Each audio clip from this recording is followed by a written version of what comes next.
Happy. Hello, everybody hear me? Yes. Happy Father's Day to everybody. Happy Father's Day. Is this microphone on? Yeah. We turned yours down. Well, why did y'all turn? Everybody always trying to make me be quiet. Because they know you're going to get a little fired up later. It's very possible. Yes. History tends to repeat itself. Yeah. Welcome to the Corner Podcast. Oh. Yeah, Aaron really wants you to call it the Carner because Yes. Kevin Carnes. The Yeah. Carner. The Corner. Yar, matey. Our mascot could be a one-legged pirate, Oh, there you go. There you go. and we can hop down here. Okay, hey, welcome to Monday night. Yeah. How's everybody doing? Thank you for leading worship. That was pretty incredible. Oh, thanks, man. No, you guys. So, yeah.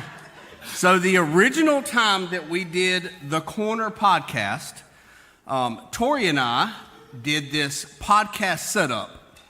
And the idea behind this is to have a interview style process where it's like you guys are not here in a way, but you are here.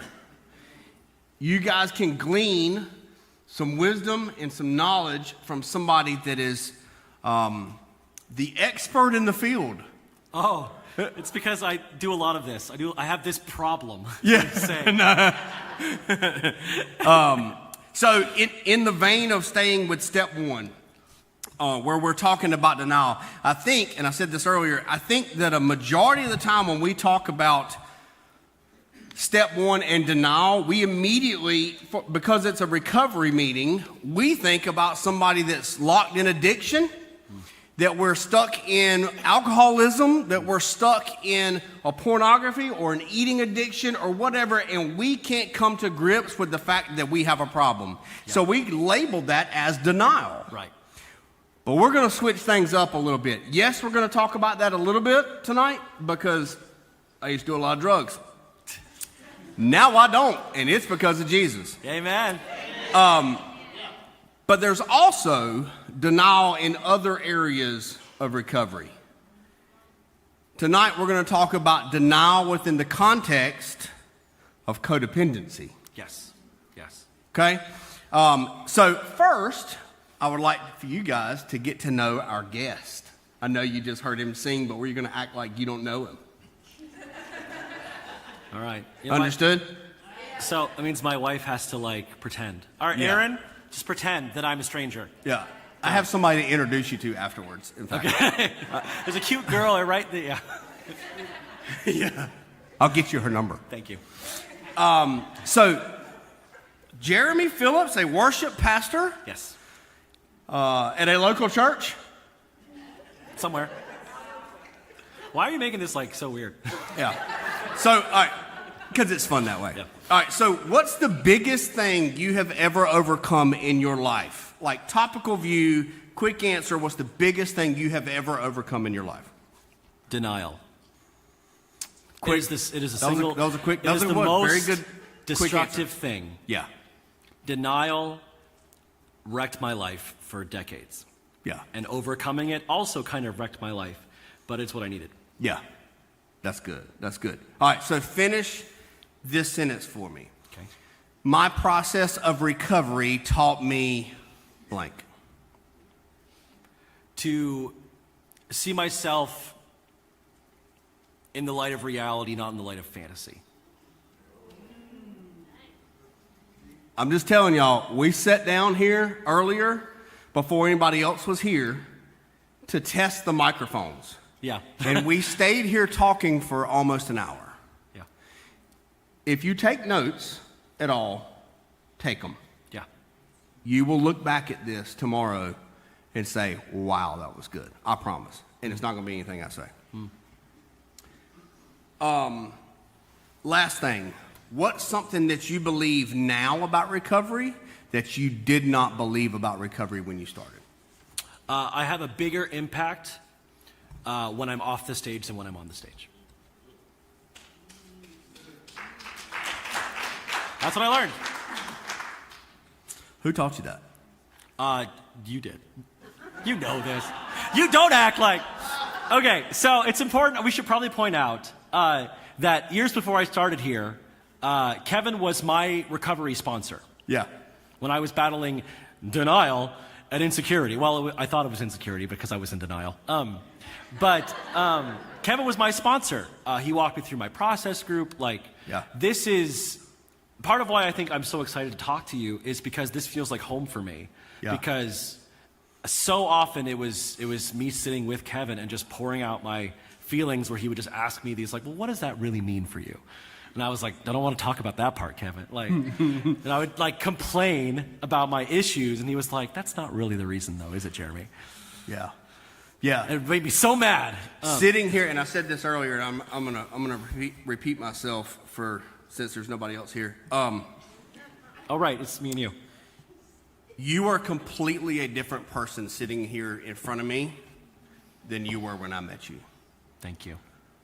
Spiritually, emotionally, your self-worth, and I think who you see in the mirror in the mornings now is a complete new creation. Yeah. And I'm grateful to be able to been around and watch that process. So, thanks, man. All right, so first question for you, Jeremy. I'm ready. Real question here. Okay. How would you define what denial is within the context of codependency, not in the normal box that people would put denial in and recovery? Yes. Can we start with codependency? Yep. I feel like it's a big word. It can mean a lot of things. 100%. So codependency is a relationship with a dependent who cannot or refuses to meet their own needs, and a codependent who then takes on the mantle of taking care of this other person's needs to the detriment of themselves. Yep. Yes? Yep. So the typical example in recovery, we have the addict and we have the spouse of the addict, right? And the addict can't get better, and so the spouse gives them money, gives them a place to stay, while meanwhile their addiction is wrecking the spouse's life as well. Yeah. Codependency can form in those type of relationships. Where a codependent will deny who they are. They will lie and tell their dependent, I'm okay, I can handle this, I can do this, or I'm justified in this, I'm doing the right thing, I'm taking care of you, this is the only way. They will lie to that person when inside they're hurting, bitter, and frustrated. Okay? So one of the most dangerous things that we can do to cope with that codependency issue in a relationship is we use denial. So denial is, the word is pretty simple, right? We are denying something is true. Denial in the context of codependency is kind of taking that skill of lying and pretending something isn't there, and rather than doing that for the benefit of others, we then weaponize that skill against our own minds and hearts. And we start telling ourselves, not that we're telling this person, oh, it's fine, but deep down I'm hurting. We tell ourselves, I'm the problem. We tell ourselves, I don't need this. I am fine. This is not an issue for me. And what happens with that denial is that means that our life will begin to disintegrate all around us in other areas because we are pretending something is fine that isn't, and the consequences of that we then assume are our fault. Yeah. That's what denial does. And so in order to heal from that, you have to heal the denial before you can even deal with the codependency, but they are linked intrinsically. You've got to break ties with the lie. Yeah. Look, so most people, and I have said this before, that people end up living, especially in a codependent relationship, people end up living a lie because they have believed a lie. Yes. Yeah. They live out a lie that tells them I'm not worthy of anything more than this because they believe the lie that they're not worthy of anything more than this. Right. And it's refusing to see sin. It's refusing to see brokenness like you said, and in the meantime, putting ourselves at bare minimum in mental and emotional danger. Yeah. At maximum, life-threatening situations. Yeah. So I bet some of us, if I could see any hand in here at all, most of us would raise our hand that at some point in our life, we have lived in conjunction because of somebody else's sin, and that has put us in a bad spot. Right. Right? You were the person that put everybody in a bad spot. We will do things that go against who we know we are to be inside for the sake of keeping peace, making someone else happy. We will take on burdens that we know are going to eventually destroy us, thinking that it'll be easier, I'll get through today. Yeah. Meanwhile, we are dying, Yeah. you know? Yeah. Yeah. So what is so if you were talking to someone that you knew was beginning to deal with this codependent nature, Yeah. what are the subtle things that would start that process? What would you see in the beginning before it's at full flare? A codependent is generally someone who is capable, relatively emotionally stable, and mature, and has drive in their life. And suddenly those things go away. Wow. That's how you know. It's generally someone who on the surface seems to have it together, and yet is constantly feeling like they're behind, or they're failing, or they're not enough, or they're discouraged, or their life seems hopeless. Yeah. There is hope in Christ. Like, none of us are hopeless. Period. Chances are something is happening that they are putting more energy into a relationship that is unhealthy than they need to, and they justify it either with self-righteousness or entrapment or the feeling of like, if I don't, something bad will happen.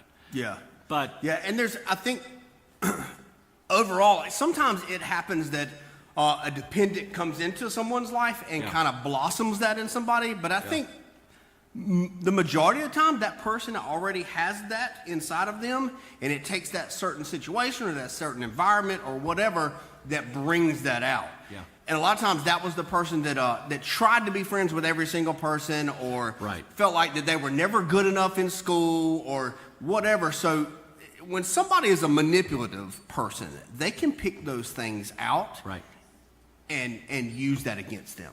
Would you agree? Absolutely. And Yeah. I think that there is a willful ignorance to this. I don't think that it's that dependents are the problem and codependents are the victim. Correct. Because codependency is deceit. Like, we are lying. It is a partnership. It is a partnership. I think that you get something that you desperately need. Correct. Like, I need to feel important. Yep. Like, it's like, what's the... Savior complex. Like, what's the Munchausen? Yep, by proxy.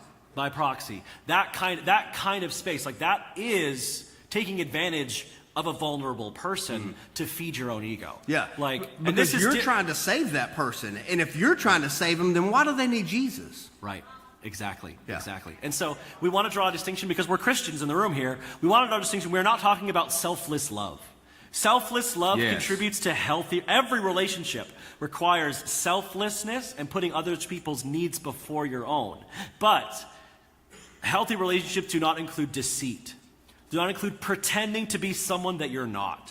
If I'm making my wife happy by pretending to be someone that I'm not, that's not a healthy relationship. She might be happy, but that is not sustainable and not healthy. Yeah, that's right. And like, in terms of godly relationships, God calls us to be selfless, but he calls us to be honest as well. God will never call you to pretend to be something you're not for the sake of another person. That doesn't honor him. Yeah. That is spitting in the face of who he made you to be.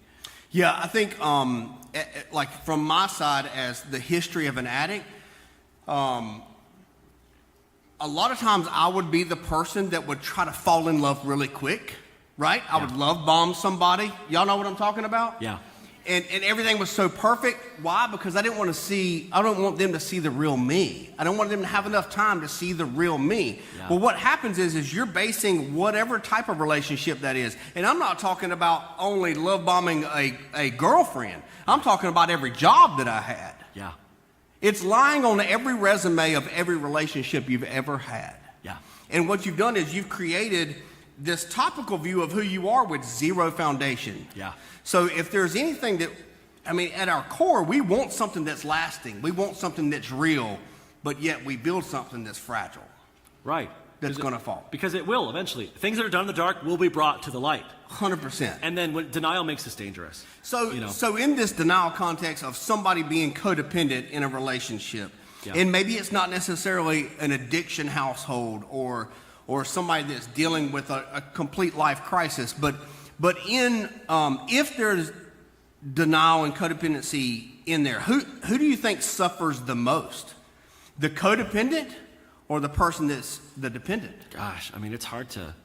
I don't know that I could answer that. I mean, I think that surely both are suffering a great deal. Yeah. I think that the amount of suffering that we will put ourselves through to not address the elephant in the room, usually, because usually codependency is we want to avoid one awkward conversation.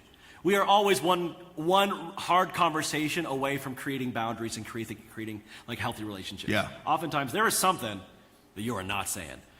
So in like as we flee from that uncomfortable conversation, we are both harming the person who needs to hear it, and we are harming ourselves in order to avoid doing it. So it's kind of, I don't know, man, it's kind of bad all around. Yeah. You know, what do you think? You're prolonging it. Yeah. You're prolonging the like inevitable. It's going to eventually come to a head. I mean, if anybody's heard my testimony before, Tori and I, in the middle of my addiction, when it all finally came out, right, and she tried at first to like stick around, and we did the tug of war back and forth between each other and the family and everything, but it was everybody else in my life was enabling because they had believed all the lies. Right. The same lies I had believed about myself, that I'm not that bad, you know, all the things, right? But if it was not for Tori putting her foot down, eventually and saying, look, I can't do this anymore. Right. I know the most important thing in your life is me and your children, but I'm not going to allow you to see us until you can pass a drug test. Right. Right. Well, guess what? I couldn't. Right. For 7 more months, I couldn't. But it took that boundary and the breaking of that codependent relationship. I was not okay unless Tori was happy. Right. I had a bad day if Tori had a bad day. I had a great day if Tori had a smile on her face. Yeah. Until that dysfunction was broken, nothing would have ever changed. Yeah. We'd have still been in the same problem. If that had not, that saved my life. My kids would have either been seeing me in prison or at a cemetery. Right. Right. If my wife had not made that decision. Right. So, in that process, before that decision happened, I was being harmed by her not doing it, and she was being harmed by her not doing it. That's right. Yeah. Absolutely. Yeah. I mean, dude, like, I feel like the trap is, or the lie we tell ourselves, right, is that if I confront my husband for his drug addiction, it will make his life worse. Right? Or it's like, oh, like this will just make it worse. It'll just turn into an argument. Like he won't do what I need him to do, or he'll just get worse and he'll go further down. The inconvenience. The inconvenience. It's about the inconvenience. What a profound act of love it is to confront someone for their sin. Wow. And what a profound act of selfishness it is to let their sin go unchecked because you don't want to have an awkward conversation. Wow. Right? And so, Tori, when she did that for you, which, by the way I talked to my wife, Erin, about, I mean, this girl I don't know. I talked to my wife, Erin. That was very prophetic. Thank you. My wife, Erin, is brilliant, by the way. She's wonderful. When we talked about codependency and setting boundaries, she said, what we're doing, like what Tori was doing there, is not, Kevin, you have to now do this change. That's not what she's doing. Because you're dependent. Yeah. You cannot on your own change. Correct. What she's saying is, Kevin, I am not going to do this for you anymore. Yeah. I am not going to help you to be an addict. Yeah. And that's the escape route for a codependent. Is not, you fix it, and until you do, I'm going to keep enabling you. It's, I'm no longer going to enable you. Yeah. And even though that resulted in you being homeless, being like alone, it resulted in a season where you weren't even seeing your family anymore. Yeah. It made me face the things that I was using Tori to not face. Exactly. Yeah. My wife and I, there's a musical that we like called Next to Normal that's about a marriage between someone who is manic bipolar and a codependent. And the story explores, like, who's really the problem? Like the woman who's seeing the doctor, or the husband who's waiting in the car and keeps hoping that if we just do it over and over and over, eventually it'll just fix it. In the end of the story, the hope comes not when she magically gets better. The hope comes during a very, very awkward conversation. that was very inconvenient for them both, where she had to say to her husband, if you are always here, song lyrics, so it rhymes, if you are always there to catch me when I fall, I will never know the feeling of solid ground at all. Rock bottom is an important step for a dependent. Wow. You gotta let them get there. And even though it hurts, it feels like this is like your thing. It's like watching your puppy be sad. Like, I'll just know it's okay. You just pee on the carpet. It's fine. No, we have to let them learn the lesson. Yeah. Don't keep them from learning it so that you don't have to feel sad. Yeah. Like, Or that you have identity in being the teacher. right. I can fix it. I just have to persevere. Yeah. Nah, man, it doesn't work. Yeah. Yeah, so let's jump away from the addict. You've not struggled with drug addiction, Never. but you described yourself as a codependent. Yeah. Somebody that has struggled with codependency. Yeah. So how has that shaped up in your life, and how has it affected you? Like relationships, work, Yep. career, Yep. Church. friend, Friends. you. Yeah. Yeah. So, I don't want to get too much into the Jeremy lore, but ministry family, pastor's kid, mom's a worship leader, grandfathers are pastors. This is the family business for me. And one of the things that you will learn about, if anyone in here raised in a ministry family, oh gosh, we got a few. I can see you. You can see that? Yeah. Don't act like it wasn't your idea to turn the lights off. It was. But It was okay. I So, wasn't seeing this far ahead. as a 5-year-old, having to face the responsibility of behaving on the same level of purity as a pastor is a very, very impossible thing, Wow. right? And not only was my mom the worship leader, but both my grandfathers on both sides were co-pastors of this church. And so I, as a kid, was very much like, I need to just pretend. And to compound this issue, I was a child raised speaking English, attending a church that spoke only French. Wow. It was in Canada. So I had no idea what I was saying. Canadian, eh? I'm Canadian. All right. Thanks, man. So my entire childhood, I was pretending to be something that I was not, because I was taught that is the best way to help everyone else. Wow. And so from a young age, that established my personality is just whatever it needs to be in the moment. And even though we moved to Texas after that, it's a whole long story. That behavior followed me my entire life. Of wherever situation I was in, the best way to blend in was just to pretend like I was like everyone else. And what ended up happening is I just ended up having no personality. By the time I got to high school, I did not understand. I could not talk to a human being. I would miss jokes. I would be awkward. I would avoid crowds at all costs. Like, I spent every single free period I could away from people. I would just go and hide and play piano because I couldn't face anyone. And so my codependency told me that whenever I was around people, I had to pretend like everything was fine. I had to act like, oh yeah, no, like this is good. Like, this is fine. Like, I'm happy. Like, I'm not lonely. This is good. Because I was so afraid of being embarrassed or being called out. That's what I was taught to do. And what happens is, over the course of my life, my denial kicked in of not I'm pretending, but that I truly am an empty person. That I have no defining personality. And this is just who I am. I am just a nothing burger. And the only way I can get through life is just by masking everywhere I went. It was destructive. And I went to church. I mean, this is like I was in a worship band pretending.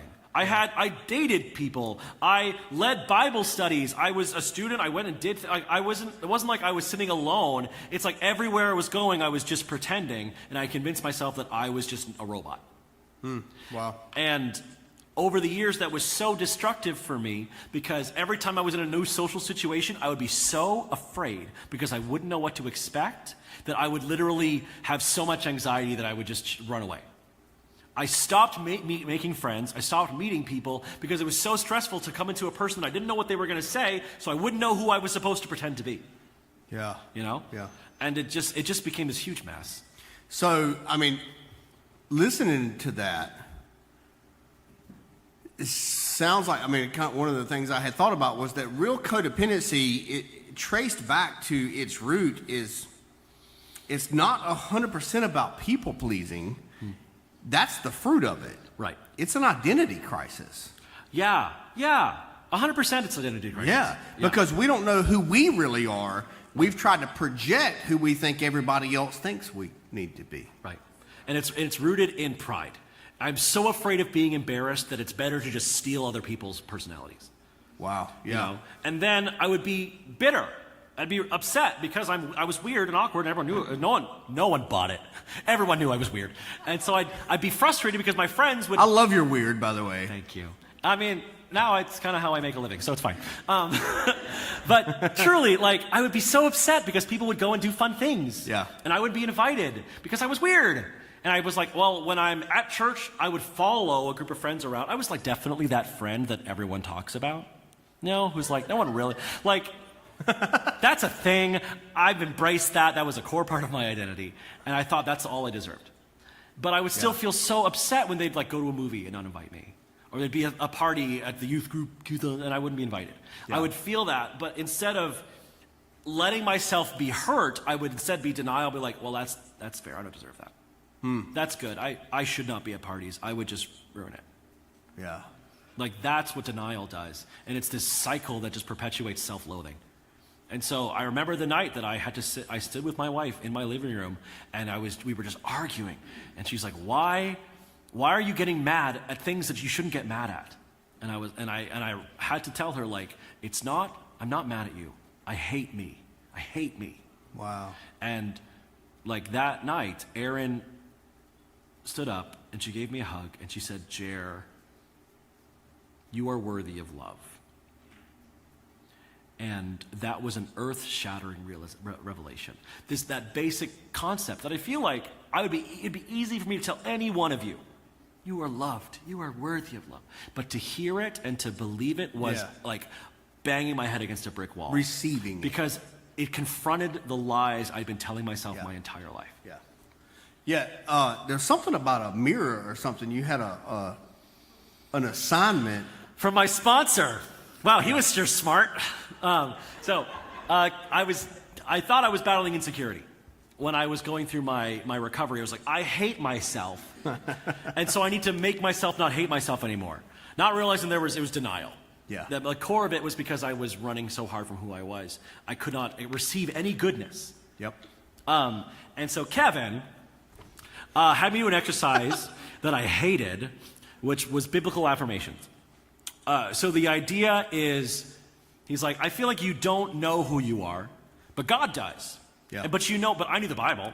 He's like, so I want you to take, what does the Bible say about you? And I want you to look in a mirror every morning. Before you talk about how you feel, tell yourself in the mirror, Jeremy, God says he chooses you. Jeremy, God says you're worthy of dying for. Jeremy, and I was like, no. Because you know what you do with your sponsor. It was a very quick response. Because let's be honest, like it's recovery. Sometimes we do this where we'll get the homework and we'll be like, oh yeah, totally. I'm not doing that. I'm fine. And I tried. Like I would do that. I would like in the bathroom in the morning, in the mirror, like I am worthy of love. And I would say it out loud because you made me say it out loud. Yep. And I got so mad. Like I hated it because something in me, something deep in me that I was not able to identify was like, no, I'm not. Yeah. Like this is stupid. I'm not. And I don't want this. Yeah. I don't want to feel worthy of love because I'm so used to feeling unworthy that is more comfortable. Yeah. You know? That's the jersey you have worn for 30 some years. Yeah. It's hard to rip something off you've grown into. Right. And so it was a transformative thing. Yeah, and if you in that vein of grown into, if we adopt this posture or this identity crisis of that our affirmation comes from somebody else, whether it's that girlfriend, the next girlfriend, the job, the title, the whatever, at its core it means we have no identity in who we are. Therefore, we do everything we can to help everyone around us. Right. And at some point, that may sound great on its surface, to be kind, to be gracious, to be selfless. But at some point, we overextend ourselves, Right. and now our helping becomes self-harm. Right. Yeah. And I think that's some of what you were going through. Yeah. I mean, I felt like, With no addiction in the midst. yeah. So for the people that come in here, which are not here, that are sitting beside the person that you thought you were coming here to help, Right. can I give y'all a flash? Y'all have a problem too. Yeah. Most of the time, the person that is living with the addict has become just as sick as the addict. Yeah. And if you don't heal, and they go to treatment, and they come home to the exact same environment, y'all want to guess what happens next? You will recreate the problem you prayed to get rid of. Right. Right. Your own sickness, your own codependency will reinfect the person that's trying to heal. Yeah. Codependency will tell us that it's us. It's always, I'm the problem. If I can do this, if I can do more, then this person will get better, or they will like me more. And the problem is, you don't have to do anything to have the correct identity except to accept the identity that Christ gave you already. Yeah. It's hard. It's hard. It is hard work. Like, this is easy to say. It's really hard, and it's Yeah. painful. Like, it feels like ripping yourself apart. Yeah. But it's because you've built a wall, Yeah. and you got to tear it down, and it's so, part of the danger, I think, of denial and codependency mixed together is self-righteousness.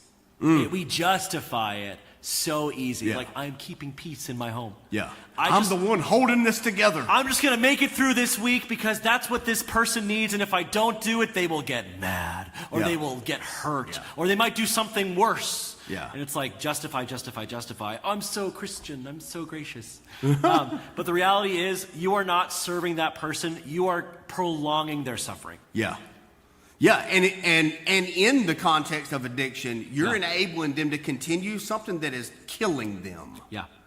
There's, unfortunately, this phrase is very true, and I have seen it played out, that a codependent person can literally love someone to death. Instead of putting a boundary up, Yeah. cutting off the resources, pulling yourself back and saying, I'm not going to carry your problems anymore. My legs are tired. I'm worthy of more than what I am giving you and what you are giving me. Yeah. This is dysfunctional. I'm going to stop this process. A lot of times, like Tori and I, it's what saved my life. Yeah. So, Yeah, man. so what was your aha moment in this? And what does it look like to operate now? If looking back, Jeremy sitting on this stage with me right now, looking back to Jeremy 4 years ago, Yeah. 3 years ago, whatever. What is the difference there? What realization did you come to? And now, what does freedom from denial look like? Yeah. The journey for me for healing was long. Yeah. And yeah, like a big part of it was recovery. Like, that was, I think, the turning point in my life was doing a process group. You should sign up for a process group. Please.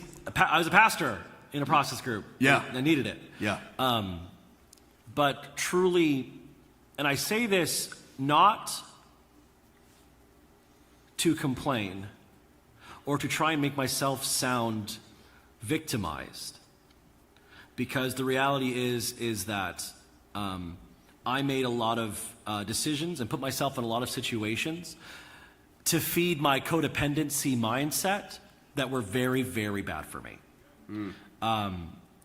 And because of what I do for a living, it was very easy for me to justify those unhealthy decisions as ministry. And what I did was I would gravitate towards relationships that I knew would take advantage of me, because I was more comfortable being taken advantage of than having to make actual decisions and make leadership choices in my life. That's denial, right? This is what I deserve. This is what feels good for me. I would say, like, oh, I just gravitate towards people who are strong. people who are decisive, and I love that. You know, and what I was actually doing was I was seeking out people that would allow me to continue my codependent and denial practices and wouldn't find it weird that I would be a doormat for them. Mm-hmm. And it led me down a path of increasingly destructive personal and professional relationships, both in church world and in the other things I did with my career. And not only was I going through those things and being hurt and damaged the whole time, but what makes this really hard is everywhere I went, I was bringing my wife in. Wow. And then she was being hurt by the same people, but my codependency told them, no, they mean well, let's just stick it out. And they would say horrible things to Aaron. And I would say, no, it's okay. Like, we just have to wait this out. It'll be fine. And I say this to say that my prideful need to be long-suffering was creating suffering. Wow. Yeah. You know what I mean? Yep. And so it got to a point where I was in a relationship that was so unhealthy that I could no longer, everyone could tell but me. My denial, I was fine. Everywhere I go, people would say, Jer, like, what's wrong? Are you okay? And I'd be like, I'm fine. It's fine. And I thought I was fine. I was Aaron, like, yeah, I'm good. Is this right, Aaron? It's going to be good. It's gonna be good. Yeah, everything's fine. Yeah, I've heard that a lot. She's heard that a lot. And be like, they're like, Jer, you look sick. Mm-hmm. Like, are you okay? And I would be like, fine. Yeah. And it got so bad that that recovery handbook says my life became unmanageable. Yeah. And eventually the sickness and the harm that I was taking into myself because I was so afraid of being honest for even one conversation got so bad that I could no longer function in ministry, and it became like impossible to hide. Right. So I was like, it must be that I'm insecure, and so I went to the recovery program. It must be that I'm insecure. It must be that I just need to feel better about myself, and then I will stop looking so sad. You know? And Kevin's like, nah, man. And so at the end of that, I realized it was not insecurity, it was denial. I was pretending that everything was fine when it was not fine. Yeah. And I think that sometimes we look with judgment on people who stay in abusive relationships. Yeah. But the reality is they are not staying because abuse isn't really happening or because they're fine. They are staying because the alternative is so inconvenient for them that they would rather continue because at least it's familiar. And I was so comfortable being abused. Yeah. Like, that was just so much easier. The alternative of if I stand up for myself, I could lose my job. Yeah. Yeah. Sometimes the thing that we're afraid of the most is the thing that God is going to use to catapult us into the new season. Yeah. Yeah. Yeah. And when I came to terms with this, it wrecked my life. My life was already wrecked.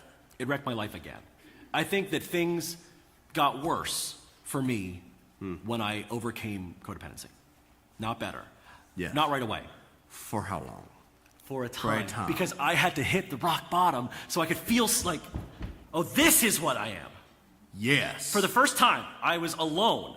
And when that happened, I walked in this room. Yeah. And then the mirror that I was making you talk to cleared up because the denial of fog went away. Yeah. And then you could start believing the things you were saying to yourself. I could actually start believing it because I didn't have anything else. Yeah. Because I was no longer accepting abuse, it's amazing how quickly, like it turned fast for me. Yeah. And the time in my life, Aaron and I talk about this all the time, the time in my life that should have been the worst, most depressing, destructive time when I was alone and all my friends were gone and I was broke and I had nowhere to go and no one needed me. Finally, it was just me. And in that moment, I had no one to be codependent with. Yeah. And I had to just sit with me.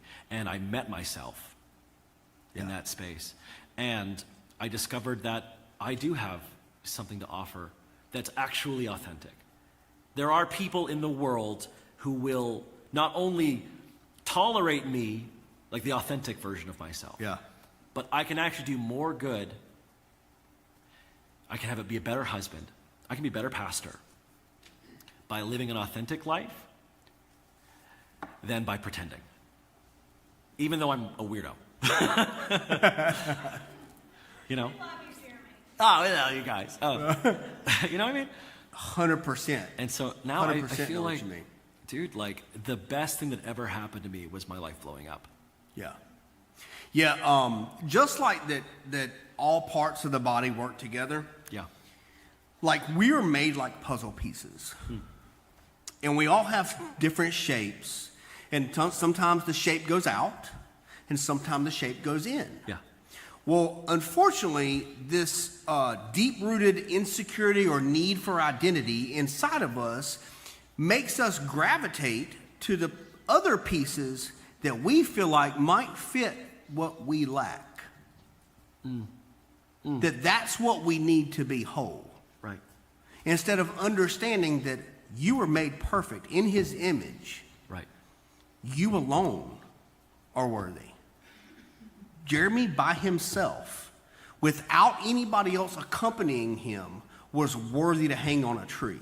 Jeremy by himself, without having to feel some other person, some strong mentality, some whatever, Jeremy by himself, Jeremy Phillips, as I sit in front of him, is worthy as a friend, is worthy as a husband, is worthy as a pastor, and is worthy to give honor to. And I love you. Yeah, that's You don't need anything else other than what God has already given you. I mean, I'm getting better. But that's still like,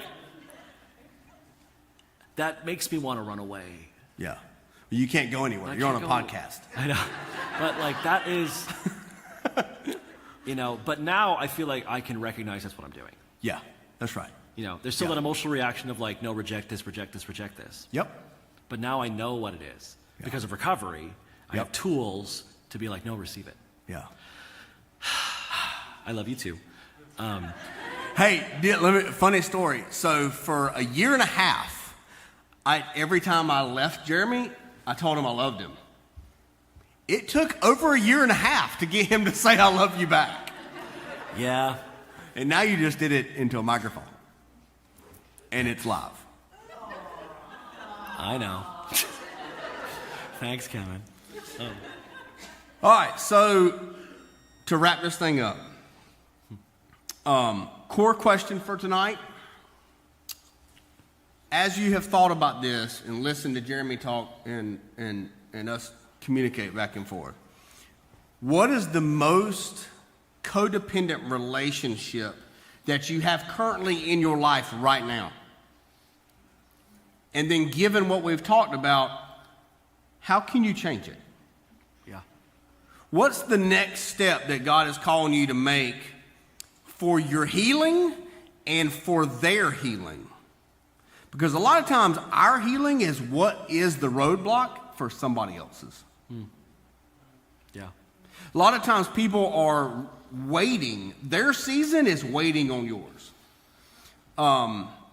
So what is the most codependent relationship you have in your life right now? That's what we're going to talk about when we go downstairs. And if y'all don't mind, can y'all stand and we're going to pray as we set up to do some more worship. And as you stand, can you say thank you to Pastor Jeremy Phillips?